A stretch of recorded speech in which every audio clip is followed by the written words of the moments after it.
Market లో invest చేసి మీ డబ్బులు డబుల్ చేసుకోవాలనుకుంటున్నారా? సుందరరామిరెడ్డి గారి సెమినార్ కి అటెండ్ అవ్వండి.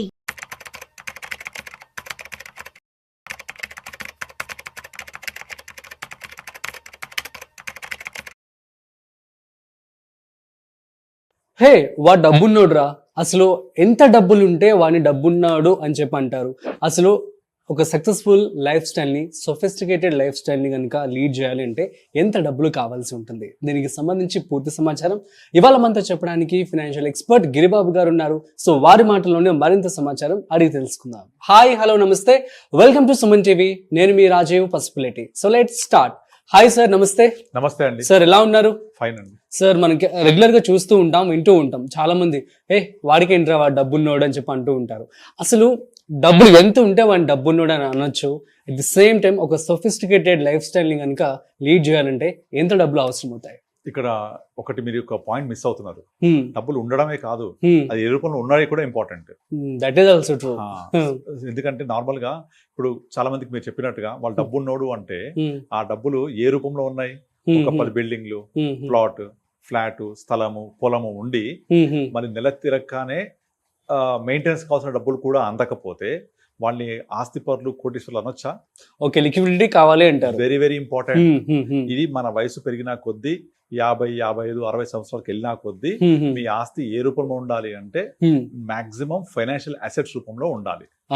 ఫైనాన్షియల్ అసెట్స్ రూపంలోకి లేదు అంటే మీరు 30s, 35s ఈ ఏజ్ లో ఉంటే మీరు ఏదైతే అక్యుములేట్ చేసుకుంటారో వాటన్నిటిని నెమ్మదిగా 50 తర్వాత ఫైనాన్షియల్ అసెట్స్ రూపంలోకి మార్చుకుంటూ వెళ్ళాలి. This is the basic and very very very essential thumb rule ఇప్పుడు. ఎందుకంటే నా దగ్గరికి డైలీ 2-3 వాకిన్స్ వస్తూ ఉంటారు. అందులో మెజారిటీ రిటైర్డ్ అయిన వాళ్ళు వస్తూ ఉంటారు. వాళ్ళ పరిస్థితి ఎలా ఉంటుంది అంటే, మొన్న రీసెంట్ నా దగ్గరికి ఒక పోలీస్ డిపార్ట్మెంట్ లో ఒక రిటైర్ అయిన ఒక ఎస్పీ వచ్చాడు.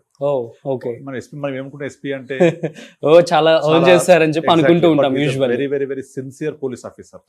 35 years డిపార్ట్మెంట్ కి సర్వీస్ చేసి ఫ్యామిలీ మొత్తానికి బ్యాక్ బోన్ లాగా ఉండి లాస్ట్ ఏప్రిల్ రిటైర్ అయ్యాడు. ఏప్రిల్ ముందు వరకు ప్రతి నెల ఫస్ట్ అవ్వగానే టింగ్ మన శాలరీ పడిన మెసేజ్ వచ్చినప్పుడు ఒక హ్యాపీగా ఫీల్ అయ్యేది. ఏప్రిల్ అయిపోయింది కదా, మే, జూన్, జూలై శాలరీ రావట్లేదు. రిటైర్ అయిపోయాడు కాబట్టి. కానీ ఖర్చులు ఆగుతాయా? ఆగవు కదా. ఆయన ఈ 35 years ఏం చేశాడు అంటే వచ్చిన డబ్బులు వచ్చినట్టు కుటుంబానికి ఖర్చు పెట్టేశాడు, అంటే చేశాడు. ఇప్పుడు అవన్నీ ఫిక్స్డ్ అసెట్స్ లో పెట్టాడు. స్థలాలు అక్కడెక్కడ ప్లాట్స్ తీసుకున్నాడు. 200 square yard, 300 squares అలా తీసుకున్నాడు. సడన్ గా ఇప్పుడు ఆ స్థలం కొనేటప్పుడు ఉన్న పర్పస్ ఏంటి అంటే ప్రత్యేకంగా ఏమీ నిర్ణయించుకోలేదు, బట్ ఒక వెల్త్ క్రియేషన్ లాగా ఉంటుంది, నా దగ్గర జీతం వస్తుంది, ఎక్కడ సేవింగ్ చేయాలనే ఉద్దేశంలో సేవింగ్ చేశాడు. బట్ పరిస్థితి ఏంటంటే ఇప్పుడు ఇంకా ఒక పాప మ్యారేజ్ కావాలి, లిక్విడిటీ లేదు. సరే ఈ స్థలం ఉంది, దీన్ని అమ్మి చేద్దామా అంటే కొనే పరిస్థితి లేదు. మీకు తెలుసు రియల్ ఎస్టేట్ ఎంత డౌన్ నడుస్తుందో. ఇప్పుడు డౌన్ నడుస్తుంది అంటే అమ్మడానికి బయ్యర్ దొరకట్లేదు. సరే అక్కడ నడిచే ప్రైస్ కంటే నేను తక్కువకే డిస్పోజ్ చేస్తాను, ఒక 20% డిస్కౌంట్ సేల్ చేద్దామన్నా కొనే పరిస్థితి లేదు.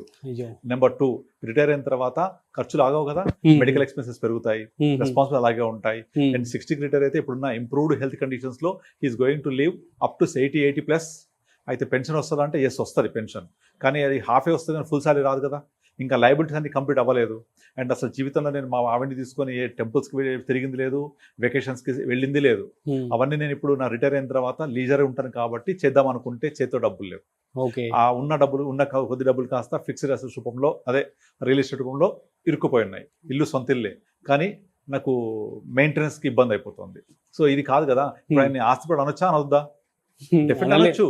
ఎందుకంటే సొంత ఇల్లు ఉంది, ప్లాట్ 2-3 ప్లాట్లు ఉన్నాయి, కానీ మంత్లీ ఇన్కమ్ ఎక్కడుంది? అండ్ వాళ్ళ పాప మ్యారేజ్ చేయాలి, మ్యారేజ్ కి డబ్బులు కావాలి అంటే ఈ ప్లాట్ అమ్ముతేనే వస్తాయి, వేరే ఇంకా సేవింగ్స్ లేవు. ఆ జీపీఎఫ్, పిఎఫ్ ఉన్నాయి డబ్బులు, అవి కూడా అవి వచ్చినాయి కాస్త ఇమీడియట్లీ కొంత మెయింటెనెన్స్ కి దీనికి నడిచిపోతుంది. ఇప్పుడు he's looking at next 20 years. 20 years తింటూ కూర్చోగలం, వీటితోటి కొండలనే కరిగిపోతూ ఉంటాయి. సో ఆ లిక్విడిటీ ఎక్కడ ఉంది అంటే, పోనీ ఆ ఉన్నే తింటూ కూర్చుంటే ఫ్యూచర్ నీడ్స్ ఎలా? అండ్ ఇంకొకటి, ఇవాళ మంత్లీ మెయింటైన్ చేయాలి అంటే ఒక కుటుంబానికి మినిమం 50,000 కంపల్సరీ కావాల్సిందే ఇవాళ. ఒక 5 years తర్వాత దట్ బికమ్ డబల్. మళ్ళీ 10 years తర్వాత మెడికల్ ఎక్స్పెన్సెస్, ఇంకా వేరే ఇంకేదైనా వెకేషన్స్కి వెళ్ళాలి, ఏదైనా శుభకార్యాలు ఉన్నాయనుకోండి, ఖర్చులు ఉంటాయి కదా. సో ఇక్కడ ఆస్తిపరులు అంటే డబ్బు రూపంలో ఉండడం చాలా చాలా ఇంపార్టెంట్ మన వయసు పెరిగే కొద్దీ. అదే మీరు 30లో ఉన్నారనుకోండి, 30లో ఉంటే ప్రాబ్లం లేదు, మీరు ఉన్న డబ్బులతోటి ప్లాట్లు కొనండి, మీకు ఇన్కమ్ వస్తూ ఉంటుంది, ఆదాయం వస్తుంటది, శాలరీ వస్తుంటది, you have a time to do other than job కూడా వేరే బిజినెస్ చేసే అవకాశం ఉంటుంది, ఎనర్జీ ఉంటుంది, టైం ఉంటుంది అన్ని. అప్పుడు మీరు దాన్ని బిల్డ్ చేసుకుంటూ ఉండాలి. But once you cross up to 50-55 you have to convert your fixed assets into financial assets. Okay, మరి బై ద వే ఎస్పీకి ఏమని చెప్పారు మీరు? లేదు, లిక్విడిటీ లేదు, ఇమీడియట్ అమ్మాల్సిందే, అమ్మకపోతే మన డబ్బులు రావు. మరి ఇక్కడ డబ్బులు లేనప్పుడు నేను ఏం చేస్తాను? సో నేనేం చెప్పానంటే ఉన్న ఏదైతే ఇప్పుడు పెన్షన్ది వస్తుంది మన, ఇది మన జీపీఎఫ్, తర్వాత కొంత గ్రాట్యుటీ వస్తుంది, గవర్నమెంట్ ఇస్తుంది కదా, ఇంక ఇవ్వలేదంట వాళ్ళకు, వస్తుంది ఇప్పుడు నెక్స్ట్ 1-2 months వస్తే దాన్ని అంతా తీసుకెళ్లి మ్యూచువల్ ఫండ్ ఇన్వెస్ట్ చేసి ఎస్డబ్ల్యూపీ తీసుకోమని చెప్పాను. 6 months తర్వాత లేదా 1 year తర్వాత ఈ ఒక 6 months వరకు కొంచెం దాన్ని గ్రో అవ్వనివ్వాలి. గ్రో అయిన తర్వాత మనం చాలా మంది చేసే తప్పు ఏంటంటే ఎస్డబ్ల్యూపీ అయితే తీసుకెళ్ళిపోయి బ్యాలెన్స్ ఫండ్లోనో కన్జర్వేటివ్ ఫండ్స్ పెట్టేసుకొని అక్కడ నుంచి ఎస్డబ్ల్యూ పెట్టేసుకుంటారు 6 or 7%. దానివల్ల మీ కార్పస్ గ్రో అవ్వదు. అలా కాకుండా నేను ఒక 1 year డిఫర్ చేయండి, అంటే 1 year డిఫర్ చేయడం అంటే ఇవాళ ఇన్వెస్ట్ చేసి ఒక 1 year వెయిట్ చేయండి, ఈ 1 year కి కావాల్సిన మనీ మెయింటెనెన్స్ దగ్గర పెట్టుకోండి, ఈ 1 year తర్వాత గ్రో అవుద్ది కదా, అంటే అట్లీస్ట్ ఒక 10-12% గ్రో అయింది అనుకోండి, అంటే మంచి flexi cap, large cap, large and mid cap, multi cap ఇలాంటి ఫండ్స్ పెట్టుకొని ఒక 1 year వరకు గ్రో చేసి ఆ గ్రో అయిన అమౌంట్ ని సపరేట్ బకెట్ క్రియేట్ చేసి, that's what I do generally. ఒక సపరేట్ బకెట్ క్రియేట్ చేసి అందులో నుంచి ఎస్డబ్ల్యూ పెట్టుకుంటాం. అప్పుడు మన బేస్ కార్పస్ ఏదైతే ఉందో అదేమో మంచి అగ్రెసివ్ ఈక్విటీ ఫండ్స్ లో, అంటే large cap, large and mid, multi అంతే, అగ్రెసివ్ హైబ్రిడ్ అంటే ఇవి పొటెన్షియల్ గ్రోత్ రేట్ ఉన్న ఫండ్స్ అన్నమాట. అది గ్రో అయ్యాక తీసి కన్జర్వేటివ్ ఫండ్స్ లోకి మూవ్ చేసుకొని దాని నుంచి ఎస్డబ్ల్యూపీ ఇచ్చుకుంటాం. ఎస్డబ్ల్యూపీకి ఏమైనా మినిమం బ్యాలెన్స్ ఇంత ఏం లేదు. మనము ఇలా క్రియేట్ చేసుకొని 2 buckets, one is growth oriented funds లో పెట్టుకొని వచ్చిన గ్రోత్ ని కన్జర్వేటివ్ ఫండ్స్ పెట్టుకొని ఇది ఎస్డబ్ల్యూపీ చేసుకుంటూ ఉండాలి. ఇలా చేయడం వల్ల ఏమైతుంది, కార్పస్ అలాగే ఉంటుంది కదా, ప్లస్ గ్రో అవుతుంది కదా. సో కనుక ఇవాళ నాకు 50,000 సరిపోయింది, 2-3 ఏళ్ల తర్వాత 50 సరిపోదు, పెంచాలి. అప్పుడు ఇలా పెరుగుతూ ఉంటే నేను పెంచుకోవడానికి స్కోప్ దొరుకుతూ ఉంటుంది. అట్లా ఉన్న డబ్బులు ఏవైతే ఇప్పుడు రిటర్న్ ఎంత వస్తున్నాయో that the only resources he has right now. మిగతా అన్ని మీరు అన్నట్టుగా ఆస్తిపరుడే, కానీ లిక్విడిటీ లేకపోవడం వల్ల వాళ్ళు ఆస్తిపరుడు అనొచ్చా అంటే బిగ్ క్వశ్చన్ మార్క్. సో ఉన్న రిటైర్మెంట్ అయిన తర్వాత వచ్చే జీపీఎఫ్, తర్వాత commutation, leave and cash funds, ఇవన్నీ తోటి కొంచెం కార్పస్ క్రియేట్ చేస్తే పెద్ద అమౌంట్ కూడా ఏం లేదు, అరౌండ్ less than crore ఉంది అంతే. ఆ క్రోర్ మీద ఎంత పెట్టగలం మనం ఎస్డబ్ల్యూపీ? సో కనుక అట్లీస్ట్ రిటైర్ అయినట్టుకి మనము మన లైఫ్ స్టైల్కి తగ్గట్టు కనీసం ఒక 3 to 4 crores జమ చేసుకోవాలి. జమ చేయాలి అంటే మీరు ఈ ప్లాన్ ఒకరోజు చేస్తే రాదు, అట్లీస్ట్ మీరు 35-40 years వచ్చినప్పటి నుంచే మన రిటైర్మెంట్ కోసం ప్లాన్ చేసుకుంటూ ఉండాలి. At the same time children education, children marriage, other liabilities ఇవన్నీ చేసుకుంటూ ఫుల్ఫిల్ చేసుకుంటూ ఒక 3-4 crores జమ అవ్వాలి అంటే మీ ఇన్వెస్ట్మెంట్ జర్నీ 20 years ముందు స్టార్ట్ అవ్వాలి. అప్పుడే పవర్ ఆఫ్ కాంపౌండింగ్ మనం చూడగలుగుతాం.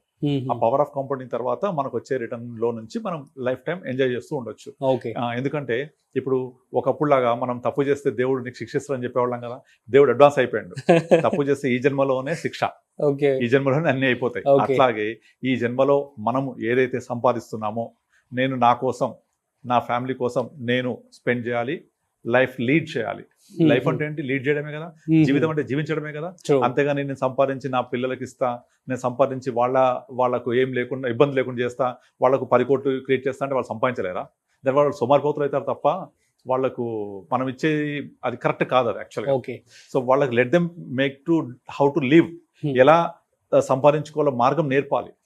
ఇప్పుడు ఒక సింహం ఉందనుకోండి, అది జూలో ఉందనుకోండి, జూలో సింహాన్ని వాడు ఒక చిన్న అంటర్ పట్టుకొని ఇట్లా కూర్చొని లేస్తాడు. ఎందుకంటే చిన్నప్పటి నుంచి ట్రైన్ చేశారు దాన్ని, పాపం దాని నైజం మర్చిపోయింది, అది హంటింగ్ చేయడం మర్చిపోయింది. దాన్ని అడవిలో వదిలేయండి, ఆ సింహాన్ని 10 రోజులు చచ్చిపోతుంది, అది కుక్కలు చంపేస్తుంది దాన్ని, ఎందుకంటే అది వేటాడడం మర్చిపోయింది. అలాగే పిల్లలకు కూడా మనము ఎలా సంపాదించాలి నేర్పాలి ఇప్పటి నుంచి. అంతేగాని వాళ్ళకి నేను సంపాదించి వాళ్ళకి ఇస్తా, సంపాదించి చేస్తా. అందుకే ఇప్పుడు ఏసీబీ పట్టుకుంటారు కదా కొంతమంది పెద్ద పెద్ద ఆఫీసర్స్ని, వాళ్ళ దగ్గర 100 కోట్లు వెళ్తాయి. నిజంగా అది ఏం చేసుకుంటారో నాకైతే అర్థం కాదు. 60 సంవత్సరాలు 70, ఇప్పుడు రీసెంట్గా దొరికిన ఆయన దగ్గర 70 సంవత్సరాల తర్వాత ఇప్పుడు అంత సంపద ఉంది, ఒక 500 కోట్లు ఉంది. పేపర్లో 500 వస్తే నిజంగా 1000 కోట్లు ఉండొచ్చు. ఆయన వయసు ఆల్రెడీ 70 సంవత్సరాలు. ఏం చేసుకుంటాడు అంటే కొడుకులకు ఇద్దామన్న ఉద్దేశం అయింది. ఇస్తే వాళ్ళు మంచోళ్ళు అనుకోండి, కొడుకులు ఎంత డబ్బులు ఇచ్చినా సరిపోదు. చెడ్డోళ్ళు అనుకోండి, వాళ్ళకు ఎంత ఇచ్చినా సరిపోదు, మంచోడికి అవసరమే ఉండదు. అంతేనా? మంచోళ్ళకి అవసరం ఉండదు, చెడ్డ వాళ్ళకి ఎంత ఇచ్చినా సరిపోదు. మరి ఎందుకు ఇవ్వాలి వాళ్ళకు? అంటే మనము హ్యాపీగా ఇప్పుడు ఆయన అంత సంపాదించి నిజంగా నిద్రపోగలుగుతాడా హ్యాపీగా? చెప్పండి. ఎక్కడ ఏ కాలింగ్ బెల్ నొక్కితే ఎవరు వచ్చిందని భయం, ఏ అన్నోన్ నెంబర్ మోగితే, ఫోన్ మోగితే ఎవరు ఫోన్ చేశారని భయం. అవసరం అది? కానీ సరిగ్గా నిద్ర కూడా పోలేడు. అవును. ఇది కాదు సంపద అంటే. మ్మ్. నువ్వు హ్యాపీగా నిద్రపోవాలి, హ్యాపీగా తినది అరగాలి. ఓకే. సో ఇది యాక్చువల్గా ఆస్తి అంటే. ఓ, అది సంపాదించాలి అంటే మీరు liquidity is very very important. That liquidity through నిజాయితీ. Hmm. ఆ లిక్విడిటీ తోటి మీరు మీ యొక్క కార్పొరేట్ బిల్డ్ చేసుకోవాలి. బటన్ కొడితే డబ్బులు రావాలి. Hmm. ఇది ఫిక్స్డ్ అసెట్స్ ఎప్పుడు చేయాలి? ఎట్ ద ఏజ్ ఆఫ్ 30, 35, 40 దాన్ని కన్వర్ట్ చేయాలి. చాలా ఎగ్జాంపుల్స్ చెప్పాను ఇదివరకు. So let's come back to the question sir. Hmm. So నేను క్వశ్చన్ ఏమన్నాను అంటే ఇప్పుడు ఇంత డబ్బులు ఉంటే వాడు ఆస్తిపరుడు. సో అరౌండ్ ఇప్పుడు మీరు చెప్పిన దాన్ని బట్టి 3 to 4 crores అంటారు as of now. 3 to 4 crores ఉంటే మనం మంత్లీ ఒక 2.5 lakh తీసుకోవచ్చు. ఓకే. తీసుకుంటే Hmm. అక్కడ లైబిలిటీస్ బట్టి, లైఫ్ స్టైల్ బట్టి. ఇప్పుడు నార్మల్ గా మనము 10, 15, 20 సంవత్సరాల నుంచి ఇప్పుడు వరకు లేదా ఇంకా ముందు నుంచి చూసుకుంటే మార్నింగ్ 4 ఇడ్లీ, మధ్యాహ్నం ఇంత లంచ్, రాత్రి 2 చపాతి, ఇదే కదా. దీని ఖర్చు ఎంత పెరిగింది? చాలా తక్కువ పెరిగింది. సో మనకు పెరుగుతున్నాయి ధరలు, ఖర్చులు రెండు ఉంటాయి. పెరుగుతున్నాయి ధరల, ఖర్చులు పెరుగుతూ ఉంటాయి. అంటే మనం పెట్టే ఖర్చులు అవి, ధరలు కాదు. ధరలు దాని పాటికి అది స్థిరంగా 5-6% పెరుగుతాయి. కానీ ఖర్చులు ఎక్కువ పెరిగినాయి. ఎగ్జాంపుల్ ఇప్పుడు మీరు సెల్ ఫోన్ తీసుకోండి, life style expenses left trap. అది మీరు సెల్ ఫోన్ తీసుకోండి, ఒక 15 years బ్యాక్ ఎంత ఉండే? చాలా తక్కువ ఉండే, 5,000, 6,000, 7,000. ఇప్పుడు 30,000, 40,000 తక్కువ ఫోన్ ఉందా ఎవరి దగ్గర? లేదు. అసలు 30,000 కాదు, 1 lakh వెళ్ళిపోయింది కదా. 1 lakh దాటేసింది. అండ్ ఆ ఫోన్ లైఫ్ ఎంత? Hardly 2 years. అంటే every 2 years you need a new phone. And ఇదివరకు ఇంటికో టీవీ, ఇప్పుడు రూమ్ కో టీవీ. అవునా? ఇంట్లో ఒక ఫోన్, ఇప్పుడు మనిషికో ఫోను, 2 ఫోన్లు. ఒకప్పుడు కేబుల్ టీవీ ఉంటే 200 రూపాయలు. ఇవాళ కేబుల్ టీవీ పోయింది కదా. కేబుల్ టీవీ పోయి ఓటీటీలు వచ్చిన తర్వాత, ఈ మన లైక్ ఇవన్నీ వచ్చిన తర్వాత మనకు యాక్చువల్గా కాస్ట్ తగ్గించాయా? పెంచాయి చాలా. పేపర్ యూజ్ అని పెట్టారు కదా, పేపర్ యూజ్ అంటే మీరు వాడితేనే కట్టాలి. అదే మీరు సిటీ కేబుల్ అలాంటి వాటిలో ఇస్తే 250 కట్టేస్తారు, ఎక్కువ ఖర్చు అవుతుంది అంటారు. ఇక్కడ నిజంగా ఎప్పుడు ఖర్చు అవుతుంది? ఇప్పుడు అప్పుడు 250తో పోయేది. Today we are paying more than 1,000 rupees. అన్ని ఓటీటీస్, సబ్స్క్రిప్షన్స్, తర్వాత ఈ సెటిలైట్ టీవీస్ పెట్టుకుంటే 1,000 rupees is just nothing. And వైఫైలో నిల్లు లేదు. ఇవన్నీ పెరిగాయా? ఏంటి ఖర్చులు? సో ఇవి పెరుగుతూ ఉంటాయి, ఇలాగే పెరుగుతూ ఉంటాయి ఇంకా. అండ్ తర్వాత మనం ఏం చేస్తాము? ఫస్ట్ ఉన్న ఇల్లు నార్మల్ డబుల్ బెడ్రూమ్ సరిపోదు, will move to other big house. అక్కడి నుంచి గేటెడ్ కమ్యూనిటీ, అక్కడి నుంచి హై రైజ్. పెరిగినా కొద్దీ ఖర్చులు అట్లే పెరుగుతుంటాయి, అట్లాగే మెయింటెనెన్స్ పెరుగుతుంటుంది. సో ఇవన్నీ పెరిగినప్పుడు మనకి ఏం కావాలి? లిక్విడిటీ కావాలి.